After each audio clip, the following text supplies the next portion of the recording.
Hello, everyone, and welcome to the Practice Perfect podcast. My name is Jennifer McNamara, and I am your host. I am joined today by our co-host, Maya Turner. I am so excited to start this episode 2 of the Practice Perfect podcast. So, Maya, how are you today?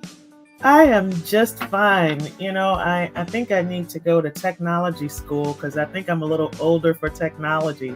So I got to make sure that I am up to date with the time. So I'm going to go to audio video school and learn how to do some stuff. Honestly, girl, sometimes I feel like I have those days too where I'm like, why isn't this working? And I'm excited for next week when we get to dive deep into technology. Oh my gosh, yeah. I'm going to take a whole lot of we know, right? The kind of tech that we understand. Oh my gosh, absolutely. What's going on here? Yeah. Oh goodness. Oh my goodness. So Maya, what have you been up to lately? Are there any like awesome projects you've been working on, or projects you wish would just go away, or like what is your work life these days? I've been really busy with auditing, and really I got a couple of cases that I'm working on for expert witnessing. And one of the things that I always find interesting is when you're dealing with offices is about how the patient is interacting with the office. So, I find that very interesting, and it inherently results in, if it's not engaging, it results in something bad, which is why you have law cases, because either A, you didn't communicate, or B, they didn't do what they were supposed to do. So there's no engagement. There has to be a connection. So. Mm-hmm. Well, that's what we're here to talk about today. We're here to talk about patient engagement. And what is it about patient engagement that we just find so fascinating, is because that's the whole point, right? And we've strayed so far from engaging our patients in their own healthcare journey. And I think that's why it's so important to talk about. And when we hear the term patient engagement, we often think of the tools that are out there, the tech tools that are offered, but I'm not really... when we listen to this episode, I want our listeners to just feel differently about engaging patients, not just about the tech we use, but about the process of actually giving the patient something they walk away feeling like they were truly valued and understood. Have you ever had an encounter at the office where you feel like from the check-in point to the time you paid your copay, or if it was after or before you left the office, you just felt like nobody really cared that I was there? I was just a number. Like, have you ever felt that way? You know what? Yes, I have. And it was it's very interesting that you say that, because we always talk about how the front line is the representation of the office, right? And a lot of times when they are not engaged in what they're doing, you feel that you're not important. And then there are times when, even when leadership reflects attitude. Mm-hmm. And so when you think about the physician and the office and the medical assistants or the ancillary staff, they're a reflection of how they're being treated. If they're not being treated well, then that's how they're going to feel. And that's unfortunate, but that's the pulmonary office I went to one time to get checked out for whatever reason. They didn't care. And I wasn't there as a patient. I was there as an auditor for compliance.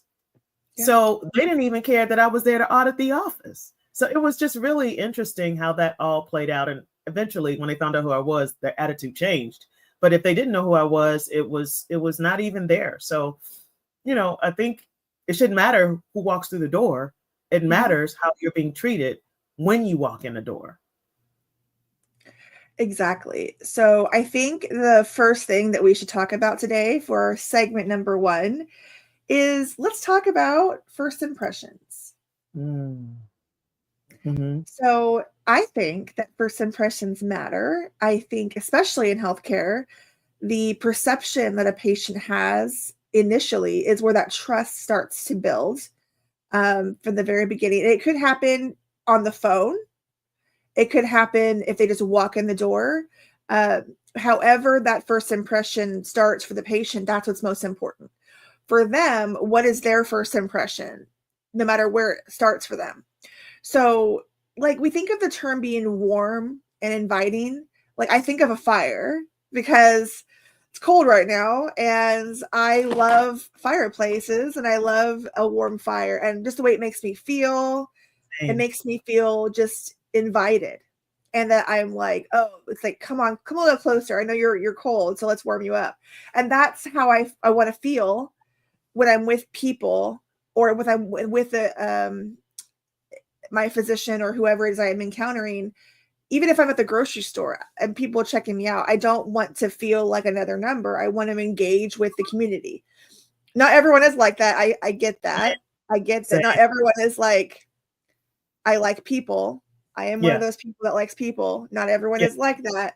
Maybe it's because you've had too many bad interactions with people that make it to where you're like, How I is don't it want. liking you? Yeah, exactly. So, but they do matter. These relationships matter, especially in healthcare, because these are the people you trust with your life, Mm-hmm, right? mm-hmm, mm-hmm. Yeah. Yeah. So, like, think about how it makes you feel. Number one, you walk into an office and you end up having to wait for over an hour for your appointment without any updates. How frustrating is that? Yeah. And I'm not the type of person that will sit and wait if it's after 10 minutes. I would Oh, me say, too. I've been waiting for a little while. I just wanted to know, was the doctor running behind? Oh, I'm so sorry. Well, do I have an option to reschedule? I mean, and I think I'm more appreciative. Like sometimes, if you know how good the doctor is, right? There are times Mhm. when they round at the hospital and the surgery runs behind. There's an emergency. Those Absolutely. types of things you would understand and you would wait. Oh, the physician is running behind. He had a patient come in, da da da da da. Okay, I'll wait because that's important. I want them to take care of that patient just like they would take care of me if I was that patient. So when you have those types of variations and communications and transparency about the workflow of the office, and I think that makes a difference. And the patients can choose to wait or choose to reschedule. And it should be an option for the patient to continue to wait. Exactly. Yeah, you can make the decision, but again, let them know. I mean, I worked in offices where that was my job. Other times it wasn't my job, but I would be like, okay, has anyone notified the patients of this? Or if sometimes physician would come to me and let them know, the office manager, and say, the physician had to go to surgery. Let everybody Yeah. know.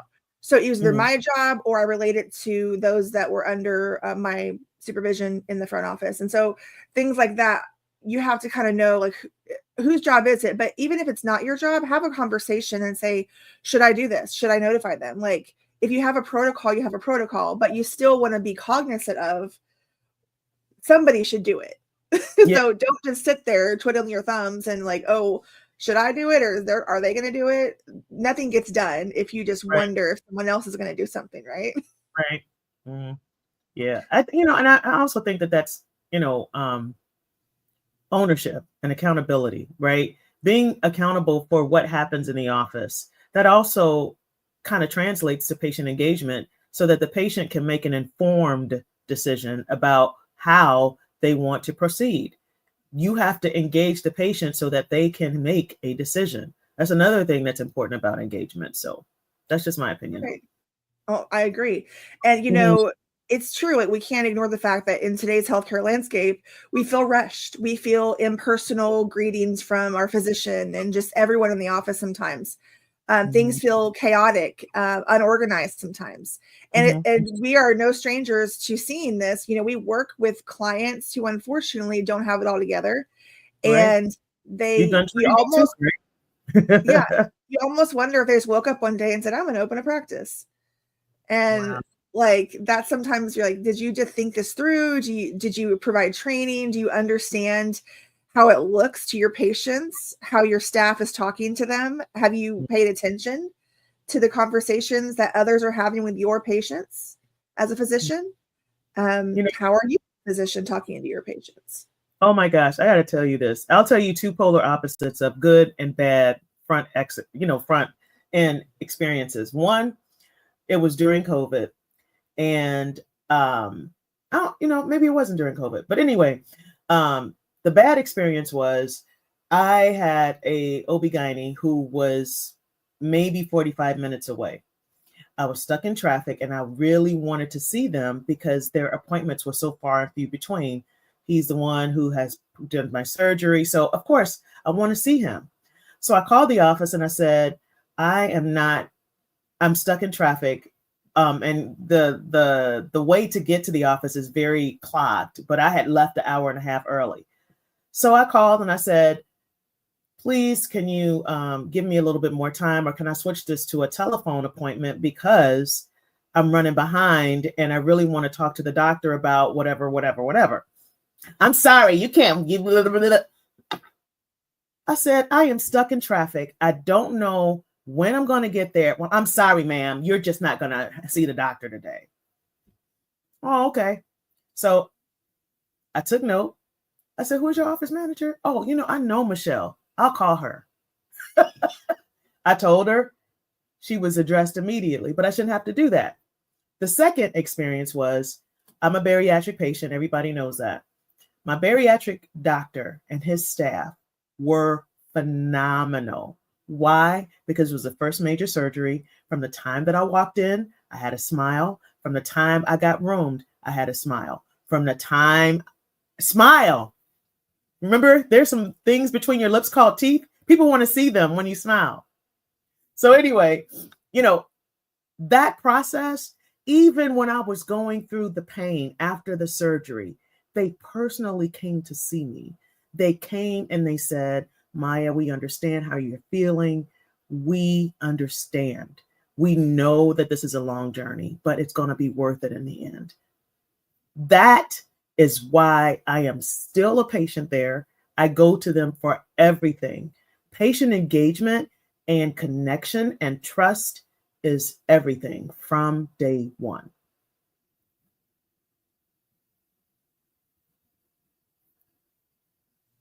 And yes, our technology can help with that, but we still have to be people with that personal touch while using technology.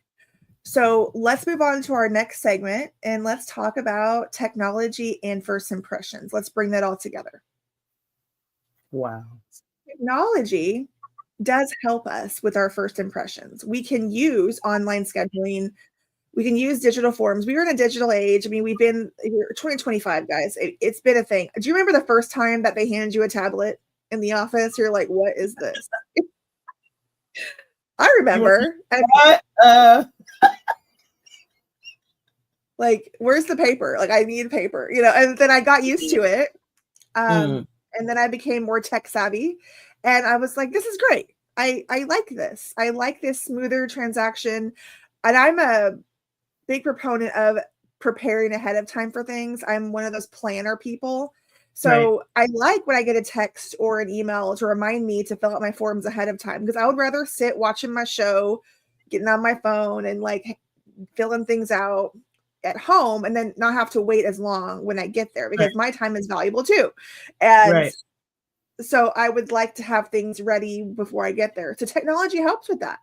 Helps us. Our patient portals give us access to so much information. So I can see, in one spot on my Mercy app, for instance, where when I had to download that, I can see, my previous appointments. I can see my results from like a lab. I can see my medications that are currently prescribed. I can see the pharmacy they went to. There's all kinds of things that I can see that kind of give me a full picture of my healthcare journey so far. And remind me of who I saw previously that I don't want to see again. So anyway, but yeah, we've all had those experiences. But yes. I think it's important that we ask ourselves, do you prioritize the first impressions in your office, whether it's that personal touch or is it the technology you use, or do you not have technology and people get frustrated because they try to call you on the phone for every little question and no one's available because they're answering somebody else's phone call, when all you really need is a patient portal, and most of those phone calls are going to drop and you won't get as many because they don't need to call you to ask when their appointment is, because they can go on the portal. Right. Those are small changes, but that end up being big impacts for your organization. And it's really interesting because when we think about our senior population, the Medicare patients, technology will allow, when they have a annual wellness visit due for the health risk assessment, it could be sent to them electronically. And a lot of times the patient gets frustrated, but if it's sent to them ahead of time, you have your caretaker with you, it could be filled out ahead of time. It creates a smoother transition. And when they go to the office, it's just confirming what has been filled out. It makes it convenient. It makes it smoother. And the patient feels okay, depending upon the office, obviously. But those types of technologies where you can send things ahead of time and not have a whole bunch of paper in front of them where they have to read and try to gauge what does it mean, when they can get it ahead of time and be prepared when they come to the office for them to be evaluated for annual wellness. So that is a really great tool, especially when you're dealing with our seniors. Absolutely. And let's talk a little bit deeper about those amazing people at the front office, the first impression that you get from that team, because everyone has a responsibility to impact the first impression for a patient, but the ultimate responsibility does fall on the front office staff. So let's talk about that, the first impressions with those individuals. It's the fact that you are the face and the personality of the practice the patient first encounters. From the moment they walk in or call on the phone, they have the power to make the patient feel like they're not just a number. And this is how I see it. The front office, they interact with the patient. They really set that tone for the experience. So again, that smile we're talking about that says you matter to us. And then the efficiency of the way that you work through the insurance and the way you ask them questions, what you already have prepared ahead of time, what you already know about them based on previous information you collected, so you can streamline the process and not have to slow it down because you didn't prepare well enough for their visit. So I don't know how about you, Maya. I am anxious anyway when I go to see my doctor. The last thing I want to do is feel on top of that anger and frustration to add to my anxiety.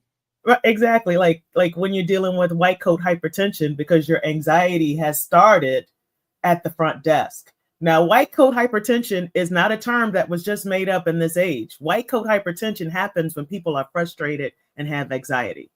I'm just saying. So think about the staff. Think about how they make a difference when they are engaged and connected with your patients. It's about engagement is connection, in my opinion. When you connect with the patients and you continue to give them the warm, personable feeling, that continues that connect. Hi, Mrs. Smith. Oh, you look lovely today. I see you changed your hair. Mm-hmm. I'm just saying. I know I would feel good if somebody said you look nice today. Mm-hmm. I would feel good if I was having a bad day and somebody gave me a compliment. That's called connection. That's front desk. And if you teach your front desk how to make and establish and maintain a connection, you have a follow through and loyalty that is like no other. I'm just saying. It's true. I will to this day remember the clinics that made me feel important. Mm-hmm. And some of them I still go to today. Others I have moved on. But I still remember even the doctors, even if I don't live there anymore. There's one physician from Joplin, Missouri that I still remember because she treated me so kindly and was just always had a bubbly personality. It was just like so happy to see me all the time. And I'm sure she was with every patient because she was very happy to see her patients because she knew how important the job that she had was and how integral she was to their happiness and joy in life and quality of life. So I think that's where that should stem from. And I think for most practitioners, it does stem from that. We all have bad days. We all have situations that maybe color how we might react to somebody. But yeah. So let's play a little role play. Maya, are you excited? I know we wanted to. Sure. We wanted to give you guys a little bit of a bad example and a good example. So I'm going to be the patient and Maya is going to be the front office and we're going to have a conversation and we're going to see how to do it right and wrong. So let's just see how this interaction goes. Okay. Hello, I'm here for my 10 o'clock appointment with Dr. Smith. Name, Jennifer McNamara. insurance, and ID card, please. Sure, here you go. Okay, take a seat. We'll call you when we're ready. Okay, thanks. Yeah. How did that feel for you? How did that feel? Oh, that didn't feel good, but I didn't have my coffee this morning. I was tired. But you can't say that to the patient when they walk in. You just got to do your job. They don't know you they didn't know you had any sleep last night. They don't know you didn't have any coffee. I'm just saying. I'm telling you what, girl, there are times I wake up for this podcast and you wouldn't realize how I truly woke up and the stress I've had before this episode. But I come on here, I do what I need to do because I know the audience appreciates when we give our best for them. Yes, absolutely. That makes us that type of thing. When positive energy creates positive energy. Giving it and receiving it are the same thing. And you get positive energy when you send positive energy. I'm just saying. 100%. Absolutely. It's true. Mm-hmm. All right, let's try to do a little bit better this time, Maya. What do you say? Okay, wait, hold on. Let me get some more coffee. Put that smile on when I see those teeth, those pearly whites. All right, here we go. Hello, I'm here for my 10 o'clock appointment with Dr. Smith. Hi, Mrs. McNamara. Thank you for coming in today. Let me pull up your appointment real quick. All right, I see you're here for your annual checkup. Since it's the beginning of the year, we're updating your insurance details for our patients to make sure that everything is current. Could I go ahead and get your insurance card and ID to verify your information? Of course, here you go. Oh, okay. Perfect. Everything looks good on my end. Dr. Smith is running on time today, so we should be calling you in just a few minutes. While you wait, we have some water and coffee in the lounge area, and if you'd like, feel free to check out the health tips we have scrolling on the monitor. Is there anything else I can help you with right now? No, I'm good. Thank you so much for letting me know what to expect. You're welcome. And if you need anything else, don't hesitate to let me know. We're so glad you're here with us today. Oh, that was amazing. I love it. It's such a different experience, right? I mean, maybe it wouldn't happen exactly like that. Not everyone's going to be exactly like that. But hey, those are some good tips, right? Hey, we got refreshments, help yourself. We have some great things for you on the monitor. And I do look at the monitors when I'm in the office. Like if I'm there waiting, I end up doing that. And I'm like, it draws my attention. Oh, that's interesting. I should look at that, Yeah. And so it's important that they remind us of the things they've done for us while we wait, because they've taken the time to make sure that even our waiting experience is pleasant. And they have those things in the waiting room. I don't know. I think it's like patient vision or something, where they do they show on the monitor like recipes and key things to look for, and, I think when you're dealing with that, I think it's important to engage the patients and make them want to be motivate the patients to take care of themselves, provide an environment that invites care and self-care. Exactly. And, you could tell by your demeanor, and when you asked for the insurance cards, you knew exactly, what you needed from them and why. You also knew what they were there for, because you were prepared for their visit. And you can feel routine to just ask for insurance card after insurance card. But when you know the patient, you know what their insurance is, you also know why you're asking for that insurance card, how it affects the kind of visit they're going to have. Copays and no copays. If it's a preventative visit, is it covered? Do they need to ask for a copay? Do you know that information? Or are you just going by rote and you're just repeating a script when you don't even know that they don't even need to have a copay that day? So things like that you might make them feel uncomfortable because you weren't prepared. Right. And you know what? And we're not, this is not our focus today, but we're talking about technology, about, how technology provides a means for communication. It also depends upon the EMR and the appointment type and how it's effectively used. So if a patient is coming in, knowing the appointment type and how that translates to how prepared they are, patient is in for their follow-up, patient is in for preventive visit, that also creates an engagement and also lets the patient as well as the front office know why they're there and how they need to be effective when the patient presents for an appointment. Exactly. So yeah, technology can be our friend, and we're going to dig deep into this on the next episode, which I think is going to be so important for everyone to really take in. Thinking about the balance that we have with technology. We don't want to over integrate our office, but what works for us. We're going to talk about those key indicators of what makes a technology good for you, Mm-hmm. how to make it personal, how to blend the online and offline experiences, how to train your staff for that technology. We're going to talk about all those things because you do have to strike a balance with your organization.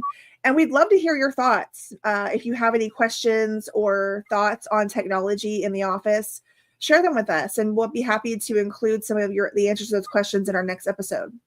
So I think what we did today, Maya, was so helpful. I hope, at least for our audience. I think what we really honed in on today was the first impressions truly matter.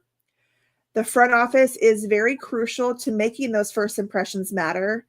And then we want to balance technology with empathy, really. I mean, understanding how some might not even respond well to technology. They may not be able to figure it out.